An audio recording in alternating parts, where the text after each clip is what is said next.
Bonjour à toutes et à tous, j'espère que vous allez bien. Pas un jour où nous ne sommes pas vilipendés, ratonnés par le showbiz ou la classe médiatique, qu'on peut appeler aussi la crasse médiatique.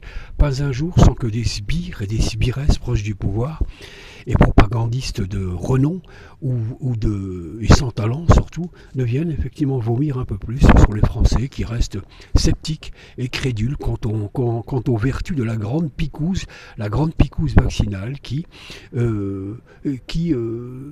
ferait du bien uniquement, finalement, je pense, comme ces mauvais Français dont je fais partie, cette picouse vaccinale qui ne ferait du bien, à mon sens, qu'à la santé financière des pieds nickelés qui apparemment gouvernent une partie du monde.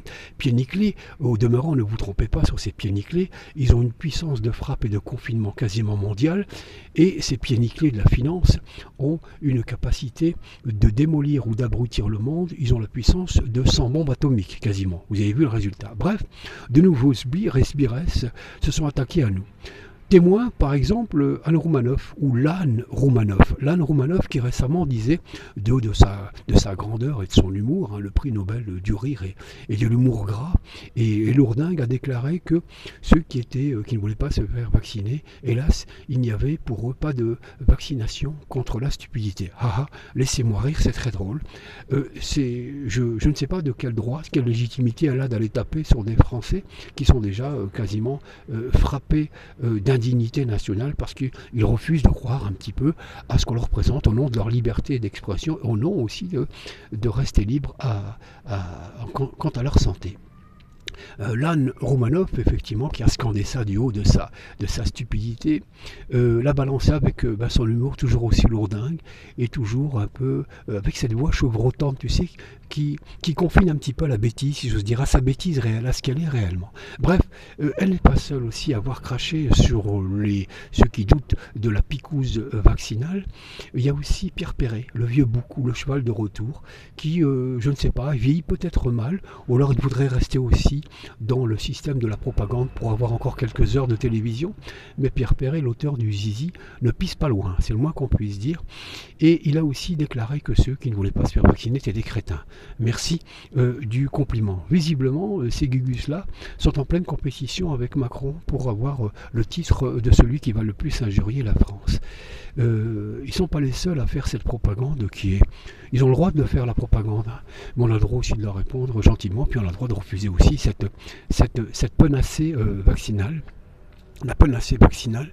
Il y a aussi, pour ces deux-là, je pense à la phrase de Michel Audiard, les cons osent tout, et c'est même à ça qu'on les reconnaît. Ils ne sont pas seuls à nous vomir dessus, il y a aussi d'autres qui font aussi la politique du gouvernement. Ce sont trois connes, puisque si les cons osent tout, les connes osent tout aussi. Il s'agit de trois chanteuses poubelles, si j'ose dire. Pardon si je suis un peu méchant avec elles.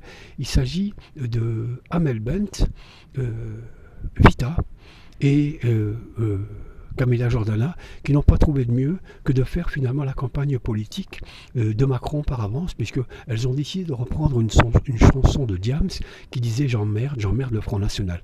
Aujourd'hui, elles ont rajouté j'emmerde le Rassemblement National. Alors, c'est leur préoccupation de petites bourgeoises arrivées, vous savez, en espérant faire adhérer tous les quartiers, parce qu'en crachant sur le Front National, finalement, indirectement, elles font la campagne de Macron. Personne n'est dupe pour cette chanson-là. Comme Anne Roumanoff ou Pierre Perret, ils lèchent la main qui les nourrit, la main qui les engraisse, celle du pouvoir, et elles espèrent effectivement avec leur prise de position qui n'a aucun sens. Ces femmes n'ont jamais été politisées, elles veulent jouer les femmes engagées, comme ces bourgeoises, vous savez, qui font de l'humanitaire pour donner un sens à leur petite vie, à leur vie finalement insignifiante. Ces gens-là sont venus faire du racolage médiatique. À mon avis, elles sont devenues un peu les porte-parole du gouvernement. Elles se sont Sibeth Ndiaye ou elles se sont Benjamin Griveautisées en devenant les porte-parole forcément lourdasses et de ce gouvernement. Tournons la page effectivement de ces cons et de ces connes qui osent tout. Il y en a d'autres aussi qui osent tout. C'est les membres, c'est la cour du roitelet Manu, de Manu le Petit, pour paraphraser Hugo qui parlait de Napoléon le Petit. Ce sont ces ministres qui ont quasiment passé au peloton d'exécution, au lance-flammes, qui ont dynamité ces vénérables généraux qui, en regardant leur pays s'effondrer, se sont dit, mais finalement, ces généraux se sont dit, mais finalement, le danger en France, l'ennemi n'est pas à l'extérieur, il est à l'intérieur du pays. Ces généraux ont voulu dire quelque part, ça suffit le massacre. Ce jeu de massacre du pays commence à bien faire, et ils nous ont appelés indirectement à pratiquer le dégagisme. Le dégagisme est vite et bien, parce que les dégâts commencent à être quasiment irréversibles, les dégâts sur la France.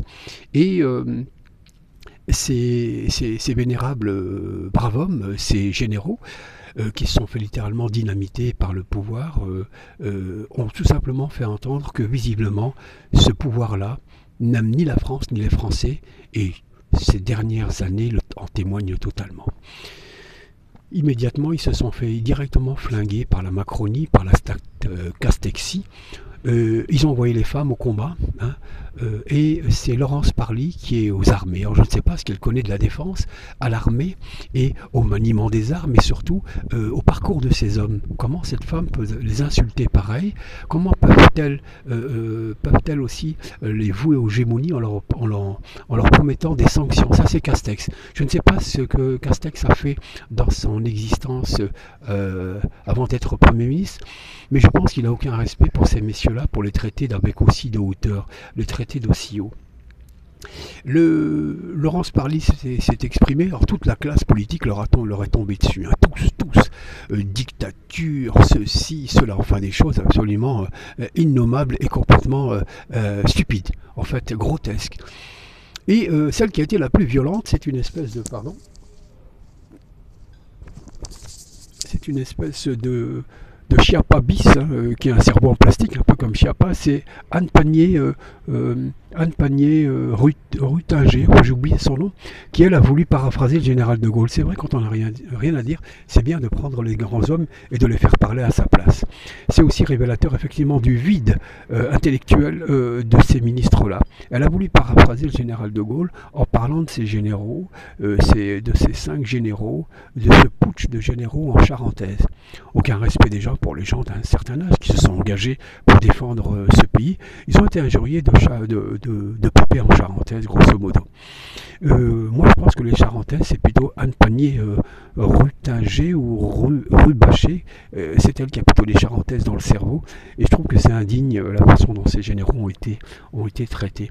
Elle a voulu paraphraser le général de Gaulle, puisque le général de Gaulle avait dit aux généraux factieux en 61, lors de du référendum d'autodétermination du général de Gaulle en ce qui concerne l'indépendance de l'Algérie, les généraux Jouot, Salan, Zeller et Chal, je crois, avaient effectivement promis pique-pan à la France si le général donnait l'indépendance à l'Algérie. Et le général de Gaulle les avait taxés de putsch un carteron de généraux à la retraite. Pardon.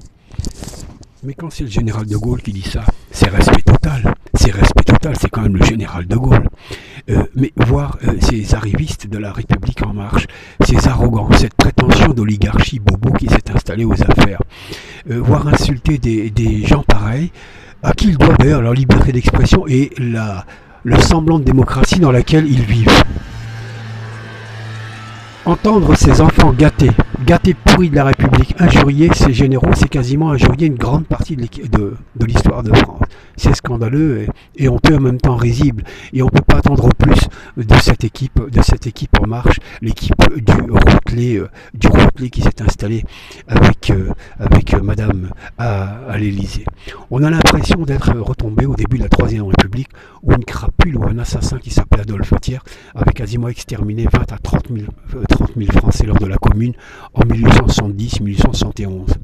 Ce monsieur qui prétendait représenter la République, comme un autre, visait mon regard, Adolphe Thiers, il avait fait élire une chambre à l'Assemblée nationale, une chambre à 80% royaliste. 80% de royalistes qui représentaient la France en 1870, avec un type qui avait fait tuer les Français et qui avait négocié la ville de Metz avec les Allemands. Mais ça, c'est une autre histoire. Il avait littéralement donné une partie d'Alsace aux Allemands pour des raisons politiciennes et aussi à condition que les Allemands puissent continuer à terroriser les communards. Et ce Adolphe Thiers était tellement républicain que parmi que les 5 ambassadeurs importants qu'il avait fait placer pour représenter la France, notamment à Londres où il avait fait placer un royaliste qui s'appelait et un aristocrate qui s'appelait la famille de Breuil, il avait fait installer à Denoailles, encore un royaliste en Suisse, et 3 autres grandes capitales aussi qui représentaient la République par des royalistes. Voilà. J'ai l'impression qu'aujourd'hui on est un peu dans le même contexte de fumisterie et de fumisterie et d'escroquerie monumentale par ce régime-là, où si on n'a pas des royalistes dans les grandes places, dans ce pouvoir, il est remplacé, il est truffé, ce régime, il est truffé de lobbyistes. Les lobbyistes, j'ai envie de dire, c'est 10 fois pire. C'est 10 fois pire que les royalistes. Voilà pour conclure une petite vidéo, chers amis. Alors j'ai pris un ton grave, tout ça, mais il n'y a rien de grave. Hein. Je reste effectivement très léger et je garde effectivement espoir et toujours le sourire malgré la situation. J'ai envie que, comme moi, vous puissiez effectivement rire de ceux qui se rient de ces généraux, de ceux qui font la propagande pour le gouvernement. C'est tellement gros comme une maison qu'on les voit venir. Et ils sont nombreux dans le showbiz à vous cracher, à nous cracher dessus au quotidien. De ceux et celles qui piétinent l'autorité de l'armée ou le travail de ces généraux, de ceux et celles qui se sont donné des médailles de guerre en chocolat, c'est quasiment tout le gouvernement, de ceux et celles qui se sont mis des galons en plastique, c'est quasiment tout le gouvernement, et qui réfléchissent avec un cerveau en plastique.